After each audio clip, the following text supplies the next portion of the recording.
Buckey Biesak. Turn the microphone on. Buckey is Red Cedar's first hire and lead transition coach. And we were just trying to figure out how long it's been that you've been with Red Cedar, either September of 2020 or September of 2021. Yeah. Now that we think about it, I think it was 2020. I think it'll be 4 years in September. I think so too. Yeah. So that was right in the middle of the pandemic. And so you and Kara, your wife, not wife at the time, but girlfriend, partner, moved across the country to come be a part of Red Cedar, for you to be a part of Red Cedar. That was, in the middle of the pandemic. And you and I had met in wilderness therapy at Evoke, and worked in the field together, various times over at least a couple of years, it seems like. Mm-hmm. How long were you at Evoke? I was field staff for 4.5 years, working my way up to level 4 out there, and then did like transport backup stuff for like 6 or 8 months before heading to North Carolina. Yeah, right. Yeah, I always respected your work in the field, your kind of even-headedness and kind of sensibility around how to deal with adolescents and particularly in my group and with young adults. And it seemed also like you built rapport quickly, which I noticed right away.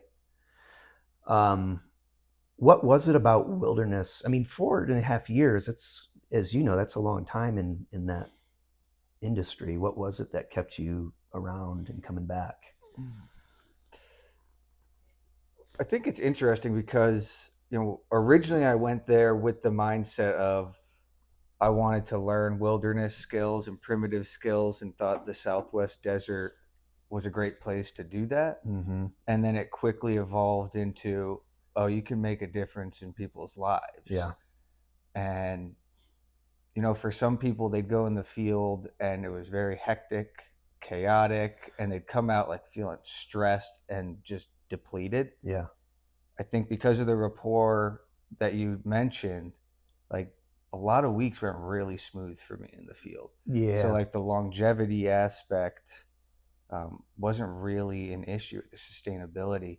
And it wasn't really till I got serious with Kara, my wife, where it was like, there was more pressure, like not seeing her and having to go into the woods for 8 days at a time than it was actually being burnt out on going to the field. Totally makes sense. Yep. And, she worked at Evoke too. But so was that at a point where she wasn't in the field? So, or was she working? I mean, she would work the same shift that you, right? But she was there for a decade or more. So yeah. She was there for a really long time. She was pre-Evoke. I mean, she was second nature. Yeah.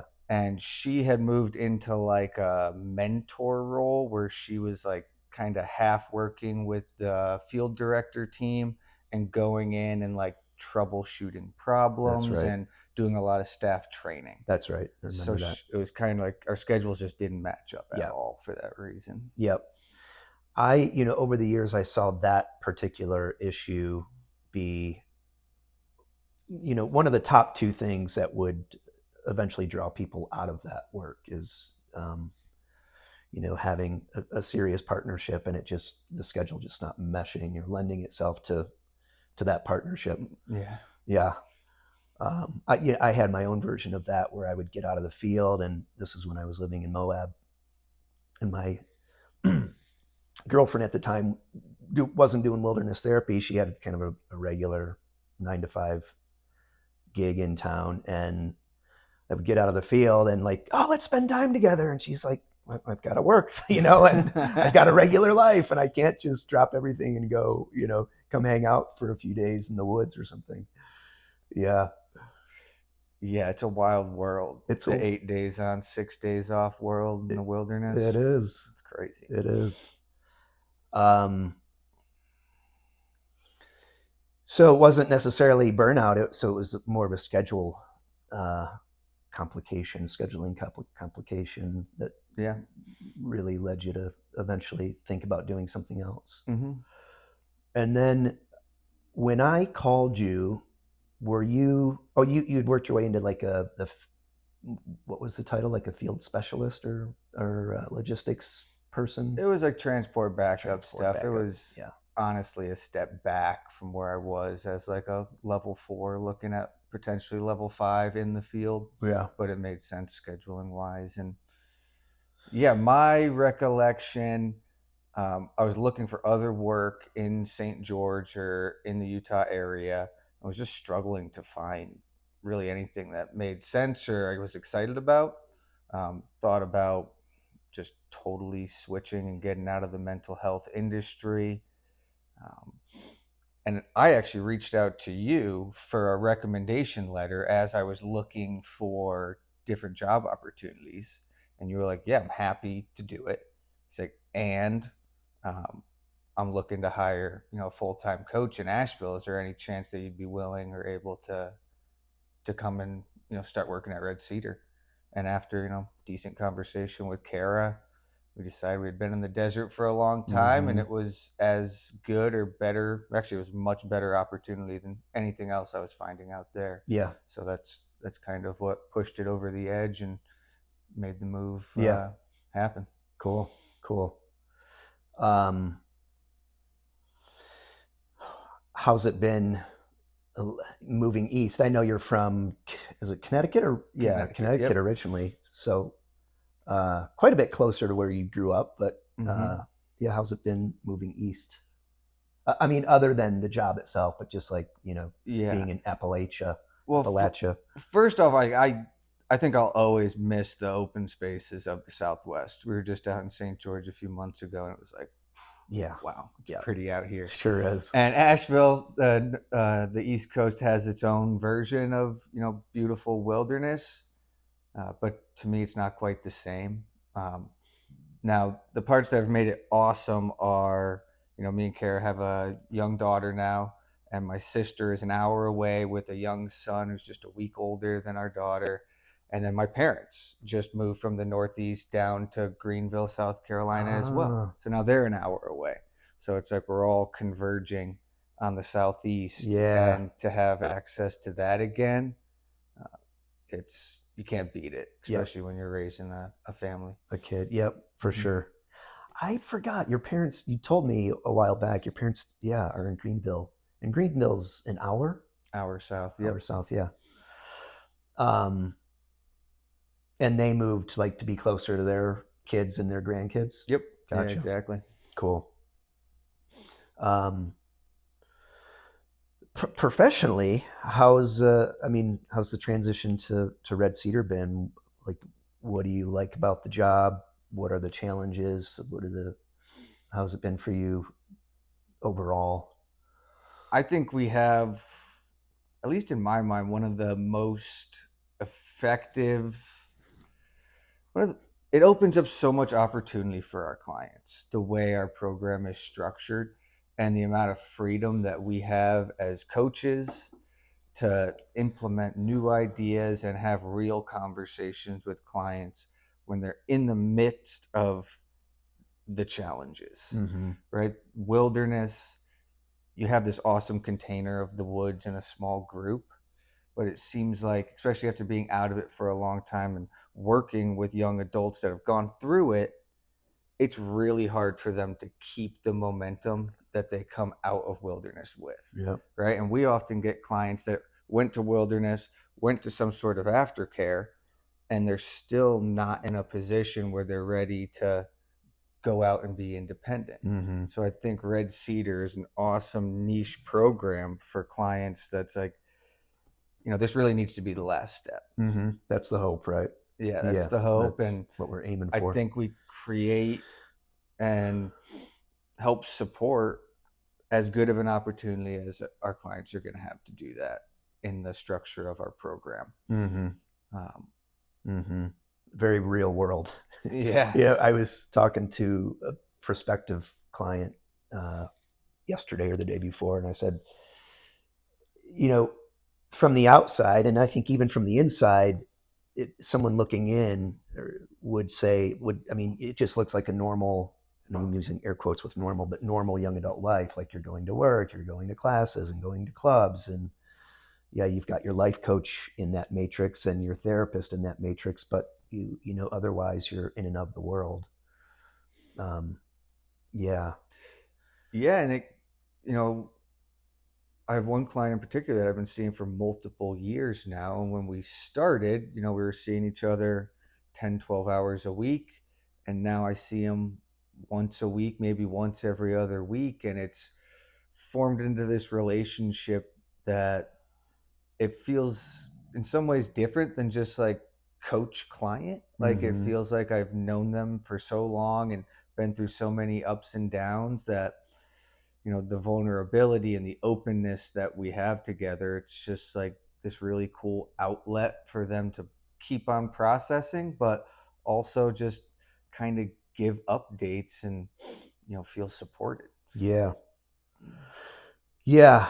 And this is going back to the woods too. I've always appreciated, I mean, that's one of the things I appreciate about you is I think you do a really good job of creating that rapport and creating a relationship that is deep and meaningful and yet also professional. I think you do a really good job of that. So what makes me say that is like hearing you describe this relationship, where it's in this context of Red Cedar and this person living in the greater Asheville community, like you've been part of their lives for years now. Yeah. Um, and I mean, that's one of the things that I also appreciate about our model is like, no minimum length of stay, no maximum length of stay. You've heard me say once a Red Cedar client, always a Red Cedar client, meaning we're happy to stay involved in whatever capacity makes the most sense. Mm-hmm. They're always welcome to our social events. So I too appreciate, that part of our model, that aspect of our model. Yeah. Um, what, it sounds like we've been talking about some of the things that we appreciate about what we do. What are some of the real big challenges about the model, or yeah, how we go about things?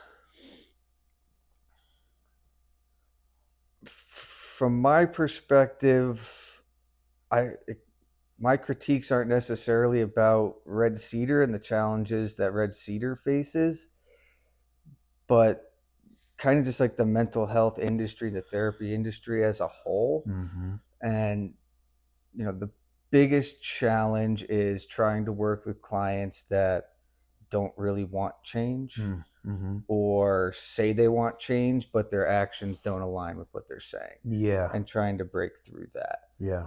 And, That's a tough. lot of them, it seems like maybe they've been over therapized, Mm-hmm. um, sitting and talking about their emotions nonstop for years and years and years. And it's like, let's maybe try getting out of those emotions and into the world and into Mm-hmm. some action. Mm-hmm. And, for some of them, that's really hard to do. Yeah. Yeah. Uh, that makes a lot of sense. Uh, you know, our clients often come to us after multiple programs, and the way that I will often talk about it to parents and consultants is, they've got this kind of identified patient feel, which is a term from internal family systems, and where they've just kind of got this. Well, even though they're adults and they're seeing and they're you know choosing to be here, there's still this reluctance to change, and there's still an element of like, I'm just doing this because other people think I should do it. And I think part of what we attempt to do anyway is really invite people out of that kind of downtrodden, uh, kind of beaten down, or where the agents where they feel like their agency has been removed, which it really has with a lot of our clients. Treatment began in adolescence, and they have been forced into programs. Right. But kind of inviting them out of that position into a place of agency and responsibility, and that can be hard. It can be really hard. I mean, there's a lot of kind of learned helplessness there, and like that a lot of learned behavior that keeps them stuck. Then I think things like fear and even though they're living outside the kind of immediate family system, like they're living here independently, and typically parents are away, there are still aspects of that family system that pull them, keep them stuck in that kind of in that stuck place. So yeah, I think it goes back to the question about like our model in Red Cedar.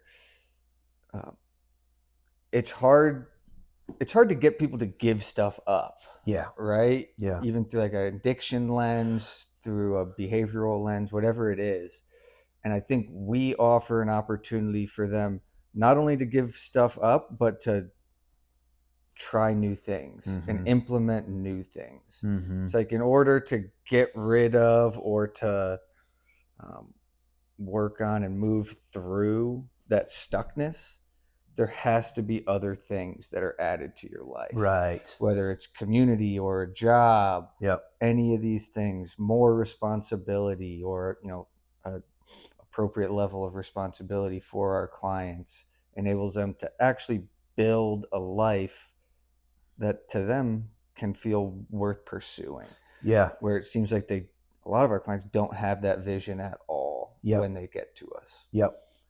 They've never had the opportunity to create that vision. And yeah, and it's hard, especially if you've been in and out of programs for 2, 3, 4, 10 years. Yep. For some people. Yep.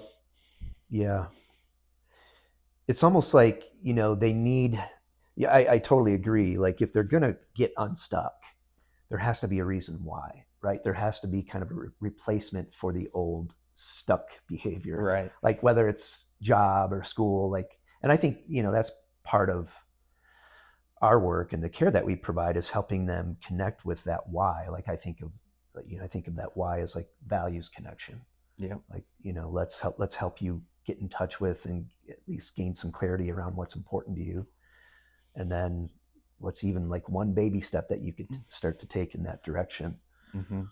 But to just get unstuck for the sake of getting unstuck, it's like, for our clients, it's like, why would they? There's something that's comfortable in there for them, even though with many of them on the broader scale perspective, they're miserable. I talk about like being comfortable in their misery or miserable in their comfort, right? Like that stuckness, even though they may say they're unhappy and they want other things, like there's something there that they like, that's reinforcing in a way. But like you said, I mean, whether it's like, you can think of it through that like addiction lens or something. It's just tough to give stuff up, even if it doesn't serve us very well. Right. It's tough to give that up. Yeah, and the values piece is huge, right? It's a focus of Red Cedar. Yep. We use that ACT matrix all the time to help people not only identify their values, but to correlate them to their actions and goal setting. Yeah. And that's at least a really good framework to start trying to find a direction to aim at. Yeah. Agreed. I think so too. Really simple. Like it's easy to digest for just about anyone. Yeah. And it's not necessarily tied to, we definitely do some emotion work too. Yeah. Of trying to, tie the emotions back to the values and the actions. But, making a toward move through the ACT matrix lens, the emotion that comes with it isn't always a good emotion. Right. It gets more complex than that. That's right. That toward move doesn't always have an immediately reinforcing positive emotion. Like, right. We'll talk about how,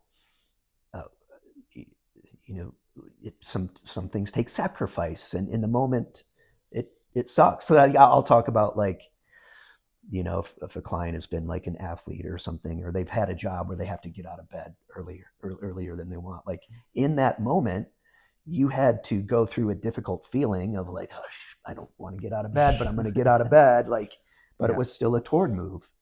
I use that to describe like it doesn't always feel good in the moment. Sometimes it does, and that's great, Sure.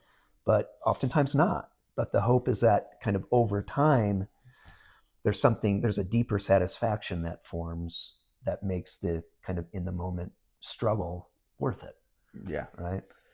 Yeah. Yeah. The sacrifice word is, uh, it's true in so many ways, for all sorts of different people. I'm experiencing it now with, our daughter's going to be 2 in August, right? And the time sacrifice of like how I get to spend my time when I get home, like, is drastic compared to what it is when you don't have a kid.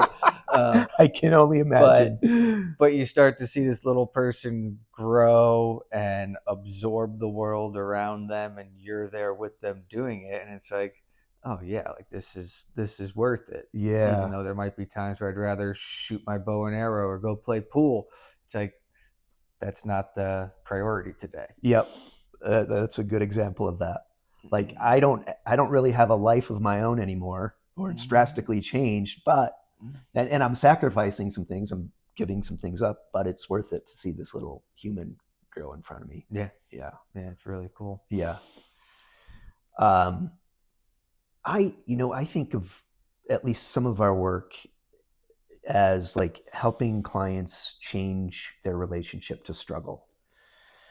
Um because so many of them come to us very, very struggle averse, right? I mean, they just want to stay comfortable. Mm-hmm. They want to stay kind of in their bubble of comfort, and that the elements of that bubble will often include, with some clients, drugs and or alcohol. Mm-hmm. Most of our clients, some kind of screen, um, and just kind of generally retreating from the world in order to stay comfortable.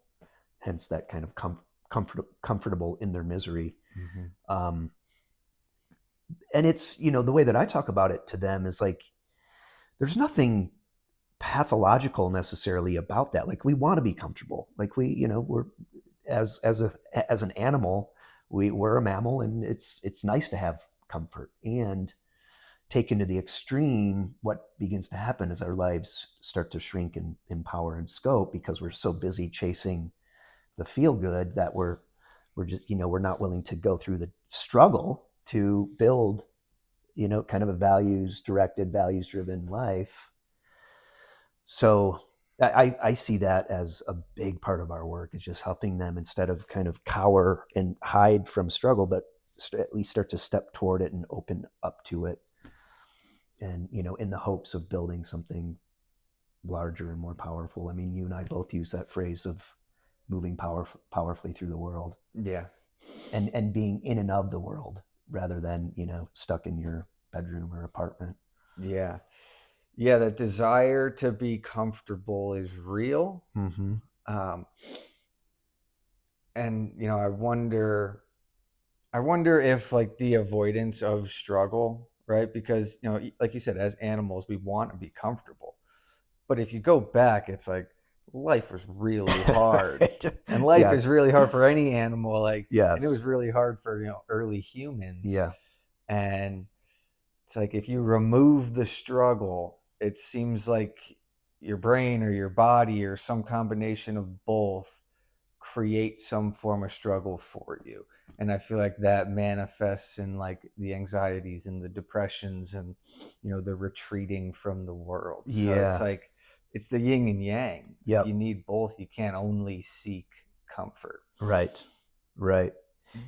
The way that I think about that is that, our brains, we are problem solvers as a species. Like we like to kind of solve problems, or at least feel like we're solving problems. And absent a real like environmental problem, as in like, the problem out in the world to solve and work on, we'll create our own. Right. Right? Like this anxiety, like we get ruminative and perseverative, where we get very kind of self-oriented, self-referential thinking is what it's called. And before you know it, we've created our own trouble, our own struggle. Even when we don't have, you know, much in the immediate environment to worry about, we'll find something Right. to ruminate on. Yeah, yeah. So that said, I think part of our work is to like connect them to the real world, so that they're working on authentic problems, like their homework, or Yep. problems at work, or those are the problems we want. Yeah, interpersonal dynamics with Interpersonal people, stuff. Yeah. right? That's a big one for me with a few clients right now. Yep. Yeah. Yeah. Um, yeah. I think of at any given time, we have maybe 25 to 30% of our clients are on the autism spectrum. And I think of like the interpersonal work that we do with them, the interpersonal training, and um, kind of building awareness around socializing and healthy relationships. It seems to be and even with our kind of non-diagnosed uh, spectrum clients, as humans, it's a very common problem. Yeah. Our issues tend to pop up in the interpersonal realm. So, yeah, I think from both a therapeutic perspective and a coaching perspective, that tends to be one of the top two or three things that we Yeah. talk about. Mm-hmm. Um, from a coaching perspective, what are the other kind of main topics that pop up with most clients most of the time? One thing that's pretty consistent through most, if not all, of my clients is helping them manage a budget Yep. or create a budget and try to live on it. Um, for whatever reason, and it's different for each client, it seems it can be a real challenge for them to not impulsively spend their money online or to go out with friends. And some of it comes from a place of wanting to connect where, it's like, oh my God, I'm out with someone. I should I should pay their bill because then Yeah. they might want to hang out with me again. Right. Um, Things like that come up a lot. So just kind of talking through the value of money, especially once they start working and earning their own money. It's like, hey, like how do we set a little bit aside Mm-hmm. so in case of emergency you have a cushion to land on. Yeah. So budgeting is definitely one. Um, Finding some sort of job that works for our clients. One client was really struggling to, you know, they didn't feel they could do any job for more than a month or two without, wanting to go crazy. And we found this really cool job online, and they've been doing it for 4 or 5 months Oh now. yeah. And, for that person, it was the right type of job. Yep. And we live in a world where there's a whole lot of different jobs, Mm-hmm. different ways to make money and to find some sort of path. And, you know, now that client who had no vision, no expectation of moving forward, was comfortable in kind of his misery, sitting in an apartment.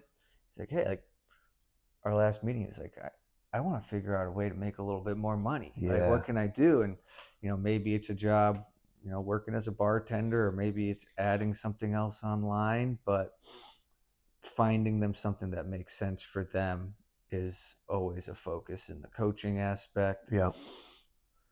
And yeah, I think general support, right, where the coaches are on call for our clients. So, Mm-hmm. occasionally getting texts, not necessarily in the middle of the night, but 8, 9 o'clock in the evening, Yeah. like, hey, I've got this thing going on. So just kind of being an outlet for them to be able to process stuff in the moment, Yeah. whether it's challenges with their parents or challenges at work, Yeah. being able to be there for them. Yeah. And I think that adds to just like, even though we aren't with our clients all the time, they feel really supported by the Red Cedar structure. Yeah. That makes sense. I think we're unique that way, at least in Asheville. And I only say that because I know of another. I was talking to an ed consultant who was looking for something similar to us, but not us. And there are things out there that other programs have, components that look like ours, but not that 24/7 on call support. Which, from a coach's perspective, like how is that for you? Like is it a pain in the butt? Is it not a big deal? Most How of the does it? time, it's not a problem Okay. at all. Yeah. Sometimes you get a text at a non-opportune moment, Mm-hmm. and I might be guilty of rolling my eyes a time or two at a text message that I get. Um, early on when it was just me and you, being on call 24/7 was at times a challenge. Mm-hmm. But now we've got a pretty good system with the other coaches where um, all but one coach gets weekends free of that, Yeah. which is, I think, key to the longevity of being in this position. Yeah. Seems like it. And yeah, I think even when it feels like a pain in the ass to respond, you do it, and after the fact, it was like, oh, that wasn't really a big deal. Yeah. Which I think is true, in a lot of different ways across the realm of human experience, like building stuff up in your head, Right. avoiding it, Right. and then when you do it, it's like, Like, oh, yeah. Why'd I build that up? right. It's Yeah. like the classic, the knight in shiny armor, Yeah. right? From That that story. old wilderness book. Yeah. The story of, you build up a dragon in your head, and then when you actually confront it, it's just this little lizard. It's like, oh, shit. Yeah. Right. Yeah.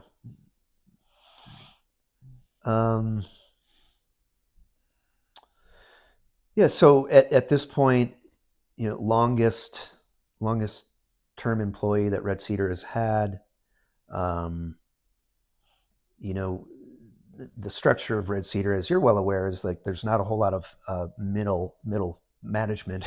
There's none really. How do you foresee your future with Red Cedar? What are your hopes as far as Red Cedar goes, or even outside of Red Cedar? Sometimes, well, not sometimes, I wish I had a clearer vision of what 20 years down the line is going to look like. Uh-huh. And some of that is just unknown.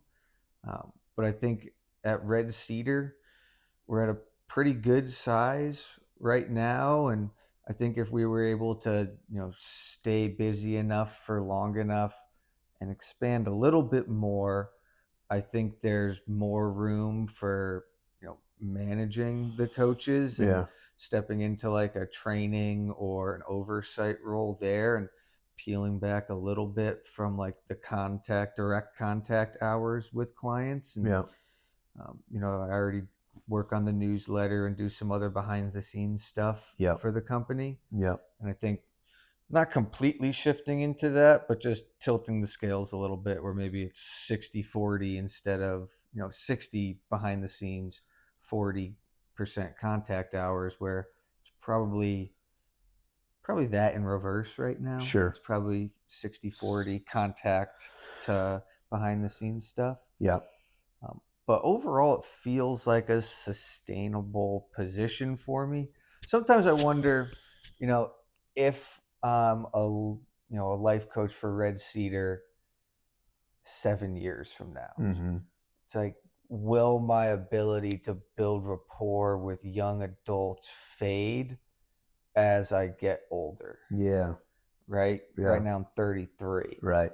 If I'm 40 working with 23-year-olds, Right. will I be able to connect the same way that I can as an early 30-year-old? Yeah. Or will they see me as this different person? Yeah. You got wrinkles on your face. Right. You're starting to get gray in your beard. Yes. Like, are you Can you really relate to me, you Yeah. old man? Yeah, Yeah. so sometimes I wonder about that, but for now it Yeah. doesn't seem to be an issue. Yeah. Yeah. I mean, uh, all of our coaches are like, maybe mid to late 30s to early 30s. And that's on purpose, because the way that I think about it is like I want the coaches to be old enough that there's this kind of lived experience that they bring to the relationship, and there's this sense of maturity, but then also young enough that you don't seem completely ancient, and like young enough that you seem relatable, Right. and where a 25-year-old client could kind of see like, oh, 7 years from now my life could be different and could look like their life or his life. um, yeah, so uh, I think of myself with that, like as a 52-year-old, how do I relate to our young adult clients? And yeah, it'll be interesting to, well, depending on what, if you're still doing this 7 years from now, but yeah, it would be I would suspect that you'll still be able to relate, but Yeah. yeah, And you know, the young adults and people who are adolescents right now, they're living in a pretty unique world that's hard for an older person to relate to in general.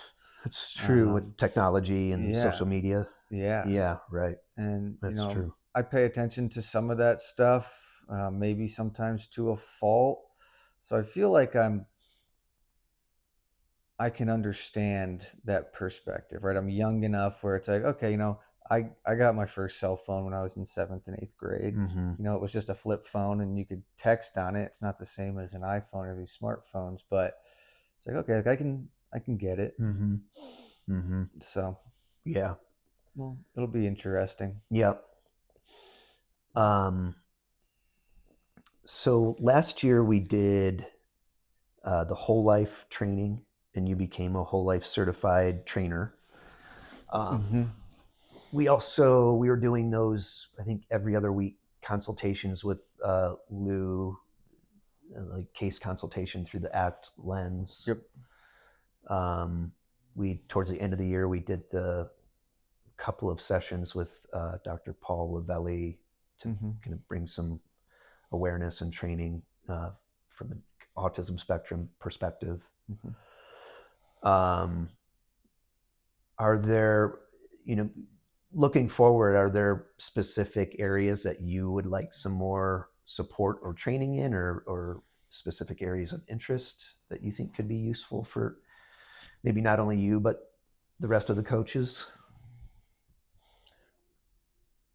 I think the whole life stuff is pretty spot on for our position. I also did the certified professional life coach certification Yeah, right. through, like, I think it was the Coaching Institute or Mm-hmm. something. I forget the exact organization. And when I did that initial training for the CPLC, I think it's called, Yeah. um, it felt like they wanted to give you a hat that you had to wear. It's like you're going to be this kind of motivational interviewer, someone who's going to affirm their ideas more or less no matter what, not offer your own opinion, and you're basically just a mirror for them to bounce things back and forth off of. Mm-hmm. The whole life training, I felt like it empowered us and encouraged the coaches to step into a more personal role with the clients Mm-hmm. and create the rapport, challenge some of their ideas, um, working with the therapist to identify, roadblocks, whether they're therapeutic roadblocks or roadblocks that are um, making it so they aren't moving in the world the way they want to, and address those things, not just affirm, not just soothe, or coddle. Mm-hmm. It's like we're there to challenge and Mm-hmm. use your own life experience to show what you've learned, offer your ideas, and work together as a team with the whole um, treatment team, not to be redundant, Mm-hmm. to to confront these things. Mm-hmm. It's not just not just that affirmative style of coaching that it seems like some of the um, coaching rhetoric Yeah. wants you to be.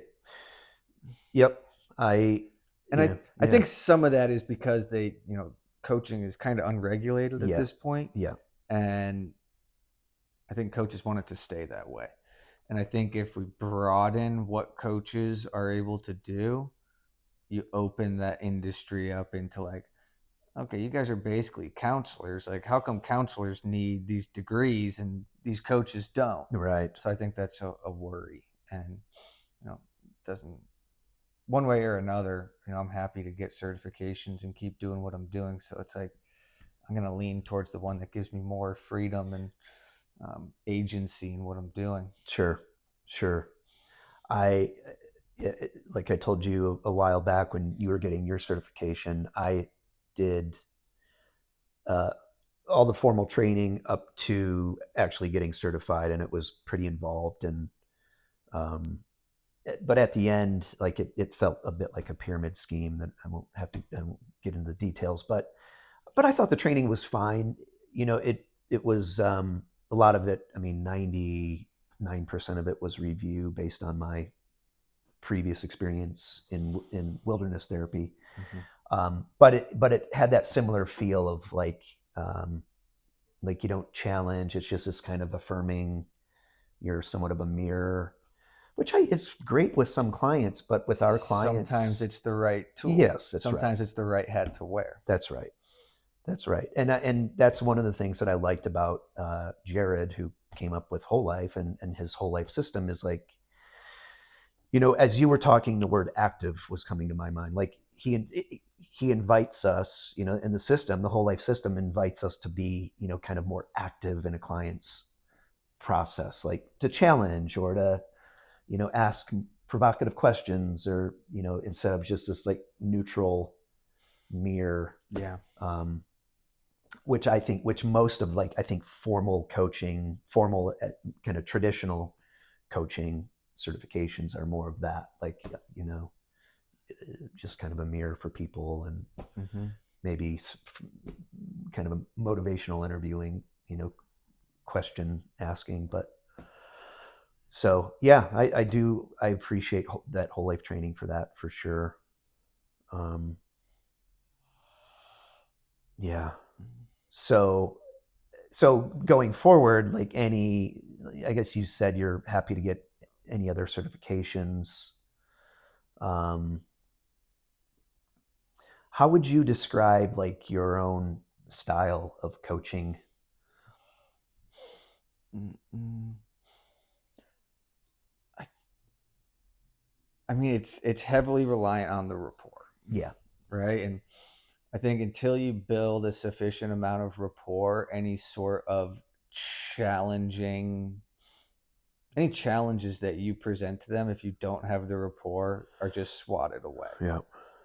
So it's, let's get out in the world together. Let's go for hikes. Let's shoot pool. Let's go to the gym. Let's have these conversations and get to know one another.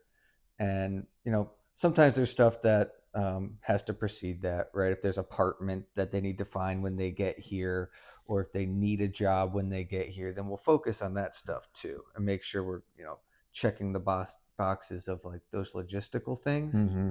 And even through those logistical things, there's rapport building in there Yeah, too, right? Yeah. absolutely. Yeah. And the way I say it to some clients is like, I want our sessions to feel very informal, but I want them to be productive. Yeah. Yeah. So it's like, okay, how can we have these conversations and have some fun and be active together, but not have it be more or less a waste of time and money for our clients and their families? Yeah. Where it's like, going out and hiking is one thing, and it's good for a number of reasons. It gets people outside, gets them in their bodies, gets them some sunlight and all that. But if all I'm doing is going out and walking with someone, there's probably better ways to spend that money. Sure. Um, so it's helping them try to find things that they're interested in and experiencing it with them to the point where hopefully they don't need you there to continue to do it. Yeah. I think going to the gym is a great example. Yeah. Like, it seems like for multiple clients, they get here, they want to get in better shape. We go to the gym once or twice a week and we try to create some sort of rhythm with it. And then it's like, all right, now it's on you, right? Yeah. Like, you're not going to have someone holding your hand through life. Right. And if this is actually something that you want, Yeah. you'll build it into your schedule. You'll build it into your system. Yeah. Which encapsulates, I mean, kind of the broad hope behind all the coaching, right? Like whether it's the gym or anything else, Yeah, like even the budgeting and stuff budgeting. like Yeah. that, right? It's like, Yeah. okay, like, we've talked about this a lot. You Yeah. understand it, How can you start to take this over? right? Because the goal is, at least from my perspective, is to get these folks out of treatment, That's right. That's right. right? You know, That's the hope. Like, I read that Bad Therapy book by Abigail Schreier, and you know, this is maybe a little extreme, but she says if your therapist isn't talking about what the end of therapy looks like for you, you should find another therapist. amen. Right? You should be Amen. trying to put yourself out of business. Yep. In this industry. Yep. If you're doing it for the right reasons. Agreed. And I think we are. Yeah. So I've actually been having that conversation with some of the clients that I've been working with for a long time. Yeah. And it's interesting because most of them push back against the idea that they're almost ready to not need support. Like, you'll introduce the idea that maybe you don't need support and they'll say, Yeah, and yes, like, I am. Or, not saying like, hey, I think you're ready to go, Yeah. but it's like, hey, what does this look like for you? And they're like, you know what, I actually like having the support system. It's like, yeah, I bet you do. right. Yeah. But you know, the hope is independent, fulfilled adults, and that doesn't mean life is going to be without its challenges. Yeah. So Yeah. I agree. And I do appreciate, like, we certainly have had our ups and downs from just kind of a busyness perspective, but I do feel like I can sleep with myself at night from an integrity perspective. Like, I do feel like we're not going to hang on to clients for the wrong reasons. Right. And we do have an eye toward what's the end of this going to look like. mm-hmm. And for each client, like, that trajectory can be vastly different. Right. We have a number of clients, like you were just talking about, we've been seeing for years. Not at the same level typically that we begin with, right, but we're still seeing them. And I think, like, with some clients, like, moving into kind of I've been calling it lately a maintenance relationship, where, I can think of a few clients like that for you, where see them once a week, and parents are good with it, they're good with it, like, we feel good about it, like, it's not a waste of their time or our time and their money. So some of those can turn into kind of a longer term relationship where we're not quite clear what the end is going to look like. But sure. What I do feel good about in situations like that is that we're fully transparent about what's going on. Like, we're not trying to sell them on some idea like, oh, it's going to end. I guess what I'm saying is we're just transparent when it moves to that kind of maintenance looking relationship. Yeah, it almost turns into, like, I think of therapists that have private practices, and their clients are people who have full-time jobs and families, and they just need, an hour a month or an hour every 2 weeks to just kind of have a place to open up and chat about stuff. And those people are going to therapy willingly, Mm-hmm. and with ideas of what they want to work on. So if we can get clients to that point where there's, self-informed enough and looking at the world in what seems like a reasonable way, and they just want these periodic check-ins and what was the way you phrased it? Maintenance sessions. Yeah. That seems to be in a slightly different category than like indefinite treatment. Yeah, I would agree. Yeah. And it's not to say there aren't people in the world that will need high levels of support for the majority, if not all, their life. Right. Right. Or at least some level of Some support. level of support, Yeah, like that definitely exists too. for sure. For sure. The way that I describe coaching, I'd love to get your thoughts. So I talk about it. I say there are two core components to coaching.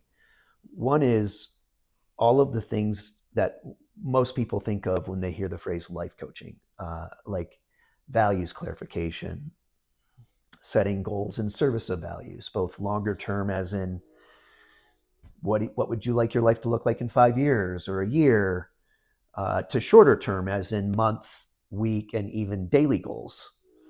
And then starting to maybe strategize around achieving the goals, like time management and all of the things that fall under the broad umbrella term of executive function support, time management, organization, kind of cleanliness, all the things that we try to kind of help our clients optimize in order to, maximize their chances of achieving their goals.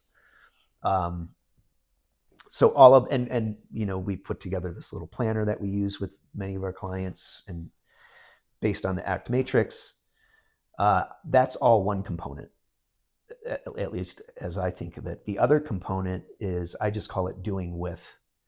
And that's where, maybe halfway through a coaching session, you'll say, okay, we've come up with 4 or 5 things that are important for you to work on today. What are 2 or 3 that you and I can do together? And that can look like anything from working on a budget to getting to the gym to working on a resume, or so that's how I think about and describe the coaching. Would you add anything to that, or tweak that? I think the doing with for a lot of things is like the gold standard, right? Yeah. Talking about it only goes so far. Yep. Right, especially with like social anxiety stuff. Yep. To getting out and doing it with them, helping them build the confidence or the bravery to do it. Right. One of the things that I like to think about is things don't get less scary, you become more brave. Yeah, right. Right. I think that's a neat way to think about, gaining self-confidence and motivation to engage with stuff and agency. Yeah. I don't think I have much to push back on or add to that, man. Yeah. I think it's pretty spot on. Yeah.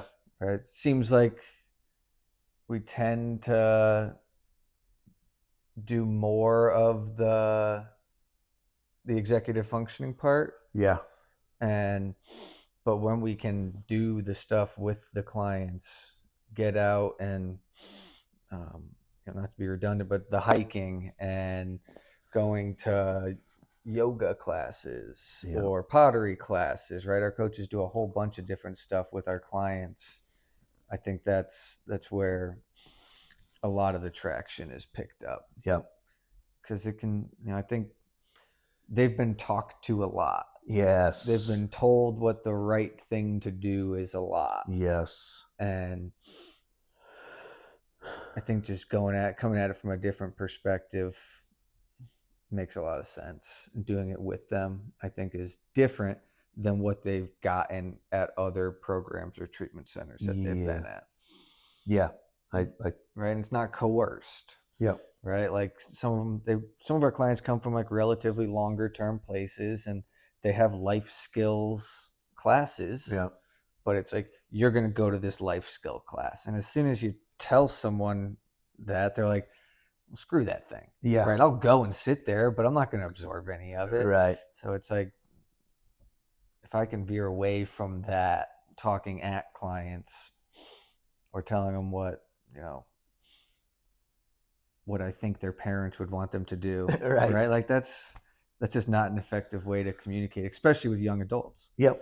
Who are, in a position where they definitely want to be independent and do their own thing, but there's steps that they have to take in order for that to be realistic. And, for some of our clients, it's like, I get why their parents want to be so involved still.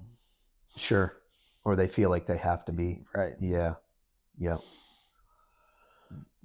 Yeah. Yeah, I think that doing with component is invaluable.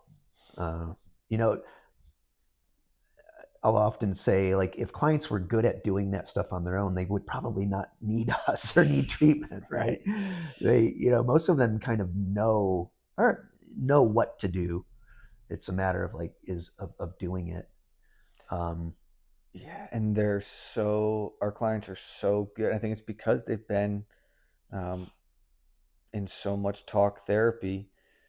They're really good at finding ways to use um, negative emotions or therapeutic language to justify not doing the stuff they know they ought to be doing. yeah, Right? It's like almost like self-sabotage. yeah, right. I mean, the implicit agenda that many of our clients have, and I think many people in general have, but our clients for sure, is like, I have to I have to feel a certain way in order to do a certain thing.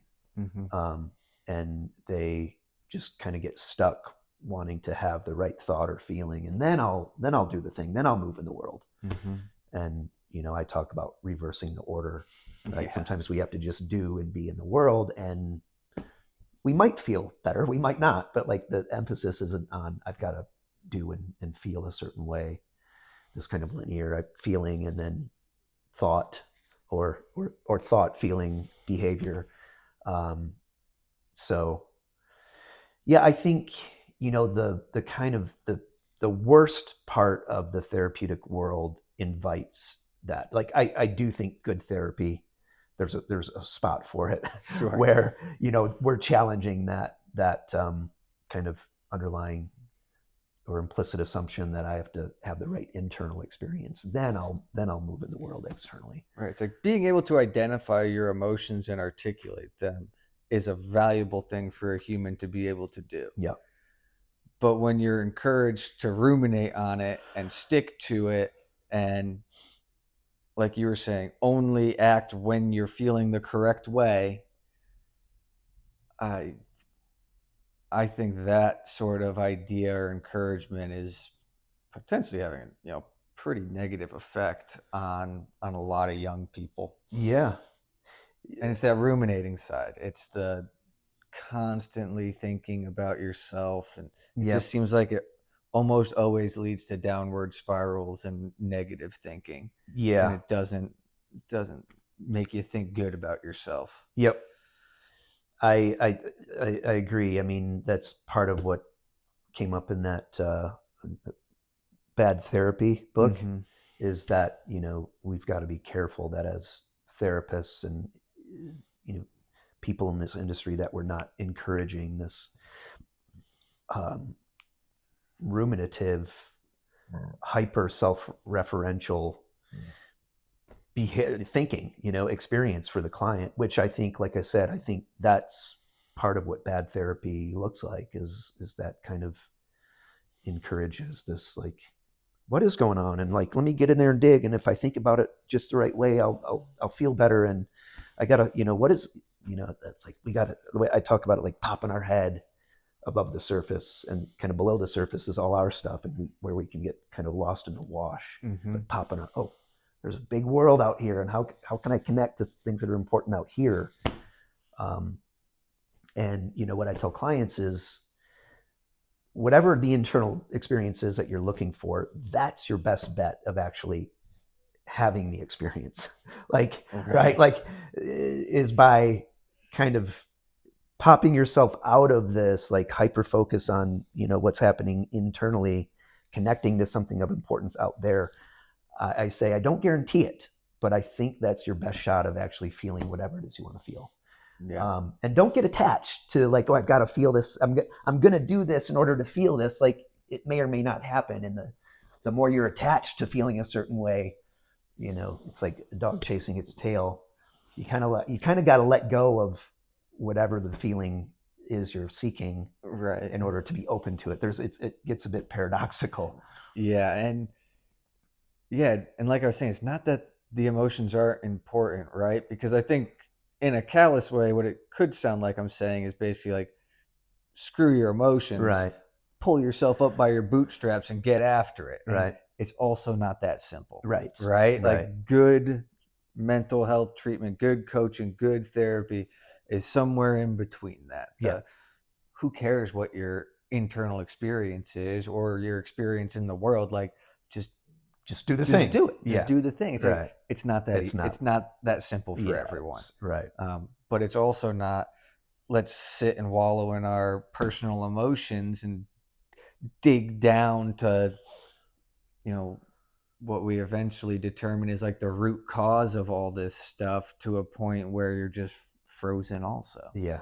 So it's a tricky balance. It is. Yeah. For sure. And I think Red Cedar does a really effective job at finding that balance with the combination of coaching and therapy, and the communication that we have with the therapists. Yeah. It makes it so it's like this kind of overarching, zoomed out version of treatment that's very unique to our clients. Yeah. And customizable to them as well. Yeah. Which I think is unique too. Specific to their needs, week to week. Yeah. Well, cool. I'm guessing we've talked for about an hour, and I feel like we could talk for 3 or 4 more. So what I'd like to do is end it here and then have you back in a while and talk about other things if you're good with that. Absolutely. All right. Thanks, Bucky. Great chatting. Yeah. Great.